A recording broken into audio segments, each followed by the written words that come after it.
Reporter Bulelani Phillip joins us from Cape Town. Bulelani, good afternoon to you. I was speaking to Ntakwana Gatane outside Irene, and she was speaking about the ball being in the opposition's court if the ANC doesn't seize the moment and use this meeting today to make a final decision on President Zuma's future. The opposition is ready and rearing to go to then take that decision from them. Yeah, good afternoon to you, Natasha, once again, and to the viewers. Yes, I think maybe we can say that there's two elements that we have to watch out for this afternoon. One is the Speaker's expected announcement on whether she's going to grant the request to actually bring that motion forward to tomorrow.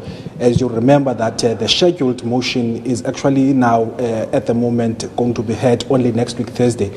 But as you've said, the opposition parties want that motion to actually be brought forward to be heard tomorrow. But the decision on that motion, whether it's going to be brought forward or not, has not yet been made, even though there are reports in the public domain now that suggest that the Speaker has rejected that motion request to be brought forward.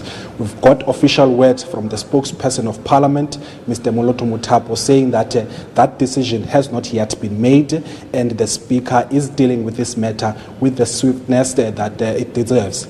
And the second element that we will have to look at is whether, following the meeting of these opposition parties, whether they are going to take any decision with regards to maybe approaching the courts to ensure that they try to force the Speaker to make that motion brought forward in line with their request. And of course, we expect them to brief the media in about an hour from now after that meeting, where we expect for them to outline what kind of plan of action they have got up their sleeve going forward.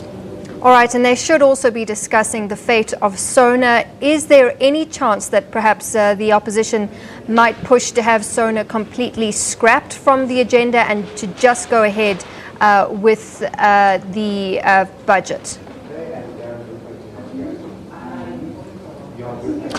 Well, judging from the reaction of the leader of the UDM, General Bandu Olomisa, whom I spoke to about an hour ago, they don't really want to prioritize SONA at this stage because they're saying that it's water under the bridge. But what they do want to emphasize on is that the budget must continue as scheduled on the 21st of February.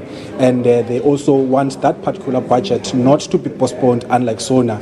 And therefore, for SONA, for them, it's just a matter of ensuring that the budget process continues with its motion, and therefore other issues will have to be taken from that process. And as I speak to you now, I see that the leader of the EFF, Mr. Julius Malema, is also attending this meeting behind me. So in about an hour's time, we're going to be having a very comprehensive detail in terms of the program of action of the opposition parties, in terms of whether they want SONA to continue, and in terms of, secondly, whether they're going to approach the courts to ensure that they force the Speaker to bring that motion of no confidence forward, and lastly, to ensure that in the event that the President is recalled, what steps must be taken to appoint or rather elect a new President in the National Assembly. All right, we'll leave it there for now. So a lot hinges then on the NEC meeting that is getting underway in Irene. But our Bulelani Phillip live for us from Parliament as opposition leaders meet to discuss a way forward should the NEC not make any decisive decisions today.